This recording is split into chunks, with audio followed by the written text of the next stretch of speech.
राजू शेट्टी यांची, तर शरद पवार असं म्हणाले की मी त्या आघाडीमुळे मी घाबरलोय, तर त्याला प्रत्युत्तर असं दिलं संभाजी राजांनी की कोणी इतर कोणी टिंगल केली असते तर ते खपून घेतले नसते. काय सांगा? आता शरद पवार साहेब जर म्हटले मी आघाडीला घाबरलोय, टिंगल कशी काय? फार मोठी शक्ती उभी राहते महाराष्ट्रामध्ये आणि शक्ती असल्याशिवाय लोक एकत्र येत नाहीत. जशी आमची महाविकास आघाडी आहे, 3 प्रमुख पक्ष एकत्र आहेत, काँग्रेस, राष्ट्रवादी काँग्रेस, शिवसेना, शेतकरी कामगार पक्ष, समाजवादी पार्टी, CPI, काँग्रेस.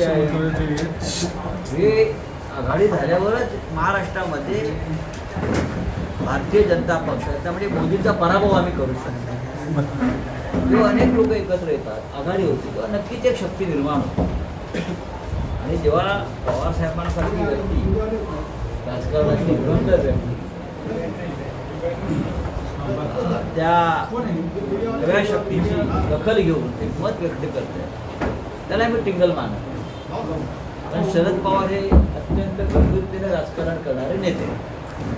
साहेब, दुसरा प्रश्न असा आहे की सावंतवाडीमध्ये केसकरांविरोधात अमोल कोल्हेंनी आज काहीतरी वक्तव्य केलं, ऐकून घ्या ना.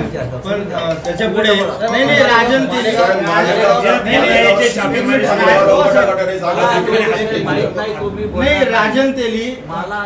तेली ठाकरे गटामध्ये येण्यात उत्सुकता आहे, काय सांगाल? असं कोणी सांगितलं? चर्चा चालू आहे अशी. मालेगांव दौरा शुरू हो रहा है सर, आप आज मालेगांव आए हैं, क्या आयोजन था मालेगांव आने का और आगे का क्या आपका ये रहेगा पार्टी मजबूत करने के लिए? आपके पास में अभी 2 उम्मीदवार नजर आ रहे हैं मालेगांव में. बात ऐसी है, मालेगांव में पहली बार मैं नहीं आया. मालेगांव में हमारे पार्टी के अद्वैत यानी आबा हिरे चुनाव लड़ने वाले हैं. मैं कल दुनिया में था, अभी जलगांव जाऊंगा, नासिक में था. पूरे उत्तर महाराष्ट्र एक ऐसी जगह है कि जहाँ ज़्यादा से ज़्यादा उम्मीदवार महाविकास आघाड़ी पर चुन के आने में हमें तकलीफ नहीं दी. पूरा जो माहौल है उत्तर महाराष्ट्र, वो महाविकास आघाड़ी के साथ दिखता है. उसमें मालेगांव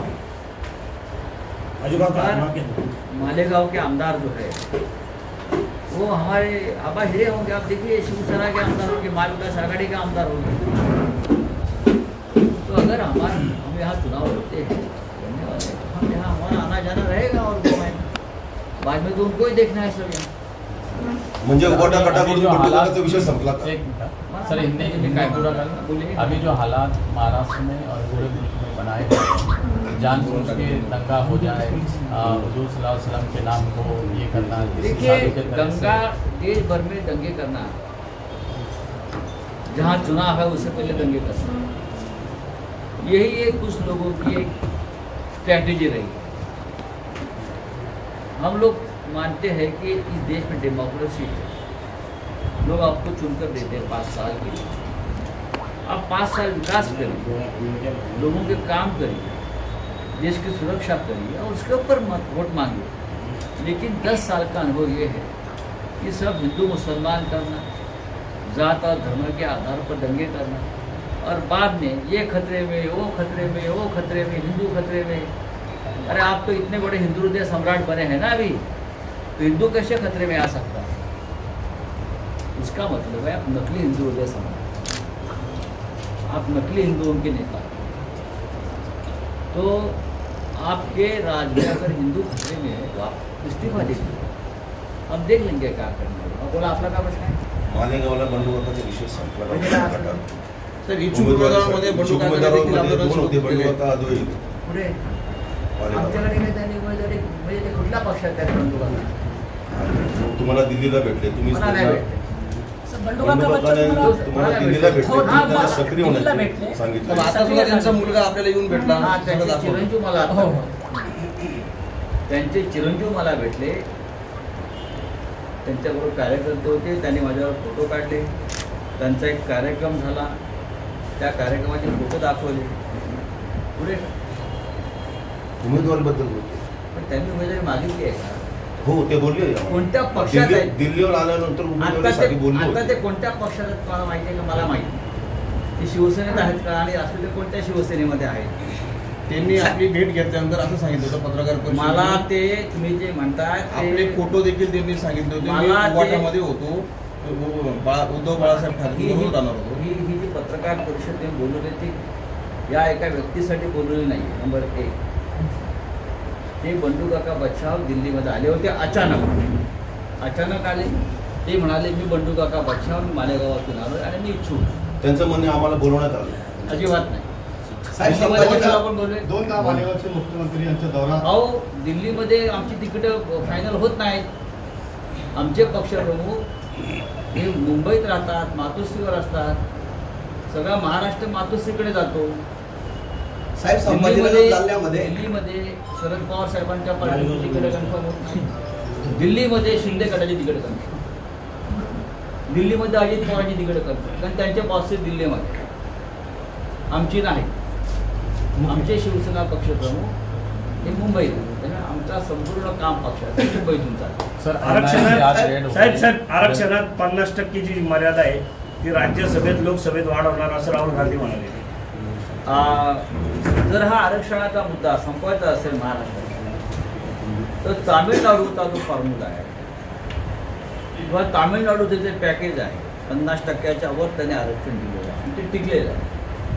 आणि त्यासाठी या राज्याचे मुख्यमंत्री जे खोटं बोलत आहेत रोज, या राज्याचे 2 उपमुख्यमंत्री रोज खोटं बोलत आहेत आणि सगळ्यांना हळद लावत सुटलेले आहेत. हां, तुलाही देतो, तुलाही देतो, तुलाही देतो. त्यांच्या हातात काही नाही.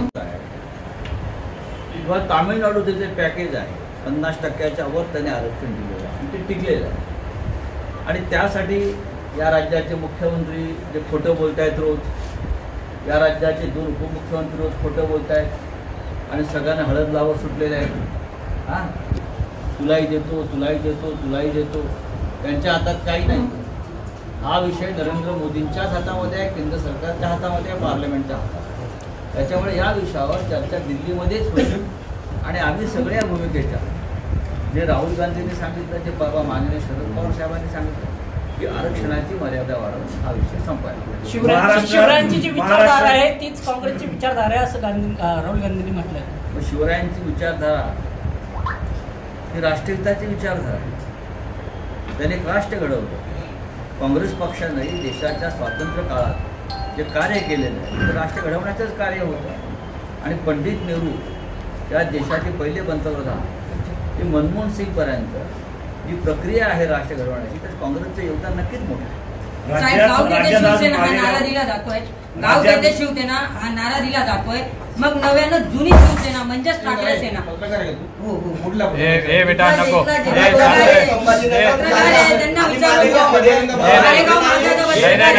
प्रश्न विचारतो सर. 2 मिनिटं थांबा. साहेब, नव्यानं शिवसेना हा नारा दिला जातोय. मग नव्यानं जुनी शिवसेना म्हणजेच ठाकरे सेना हे समीकरण ह्या विधानसभेत नेमकं कसं साध्य होणार आहे? शिवसेना जुनी नवी वगैरे हा जो प्रश्न आहे तो चुकीचा आहे. शिवसेना एकच बरं का. बाकी सगळी मोदींच्या झाडाला आलेली बाणगुळ आहेत.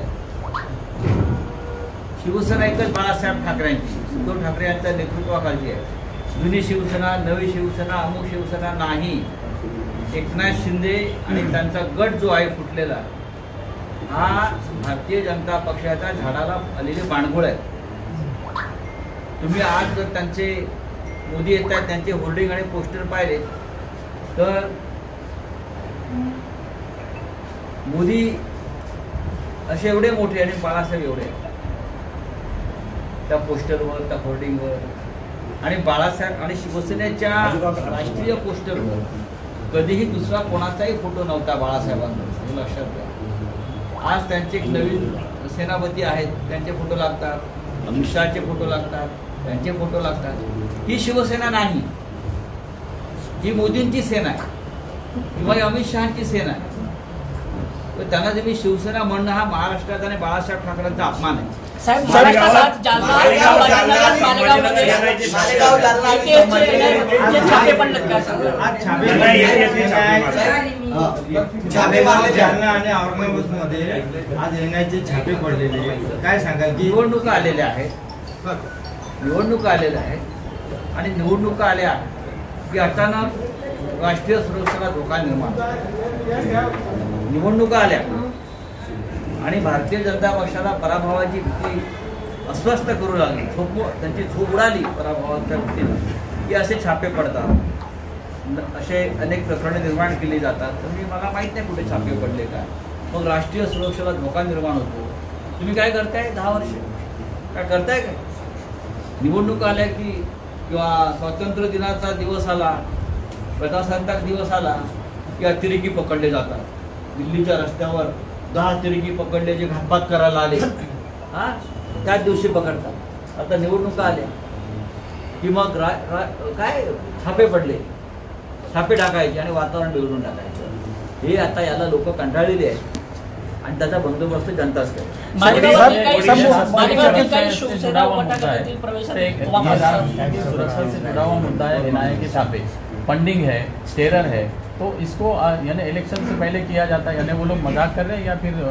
मैंने कहा कि जब चुनाव आता है और चुनाव में हारने का डर पैदा होता है तो अचानक राष्ट्रीय सुरक्षा का मुद्दा सामने आता है. हमने बार बार बाद में अचानक चुनाव के बाद मुद्दा गायब हो जाता है. क्या होता है, कहाँ जाते हैं ये छापे वाले, किसी को पता नहीं. वडील 70च्या पुढे गेल्यावर मुलाकडे जबाबदारी देतात. काही जण ऐकत नाहीत. एवढा हट्टीपणा कशासाठी असं अजित पवार म्हणाले. आजही माननीय शरद पवार साहेब बघा, हा घरातला मुलाचा आणि बापाचा प्रश्न नसून राज्याच्या देशाच्या नेतृत्वाचा प्रश्न. मग हे जे हा सल्ला आहे अजित पवारांनी मोदींना द्यावा. हा जो सल्ला आहे जे शरद पवार साहेबांना देत आहे तो त्यांनी 75 वर्षाच्या मोदींना द्यावा. मोदी पण थकलेले आहेत, मोदी थकले आहेत. मोदींना आता काही गोष्टी सुचत नाहीत, आठवत नाहीत. रोज ते खोटं बोलतायत. ते काल काय बोलले तर आज आठवत नाही, सांगत नाही.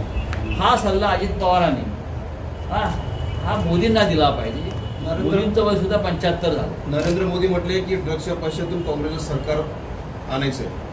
नरेंद्र मोदींनी आता महाराष्ट्रात सांगितलं की ड्रग्सच्या पैशातून महाराष्ट्रात काँग्रेस सरकारचं आणायचं. असं आहे की मोदींच्या गुजरातमध्ये मुंद्रा पोर्टवर जो अडाणीचा पोर्ट आहे तिथे गेल्या 5 वर्षामध्ये 38 लाख कोटीचं ड्रग्स पकडलेलं आहे. 38 लाख कोटीचं हे ड्रग्स इराण, अफगाणिस्तान सारख्या देशातून इथे आलं. अजूनपर्यंत त्या पोर्ट्सवरती कारवाई झालेली नाही. महाराष्ट्रामध्ये जे राज्य आहे ते भारतीय जनता पक्षाचं राज्य आहे आणि ललित पाटील सारखे लोक जे पकडलेले आहेत त्यांचा सरळ संबंध शिंदे गटाच्या लोकांशी, भारतीय जनता पक्षाच्या लोकांशी आहे. काय कोणावर काय कारवाई केली? मी मगाशीच म्हणालो ना की मोदींचं वय 75 झालंय आणि त्या वयाचा परिणाम आता दिसतो.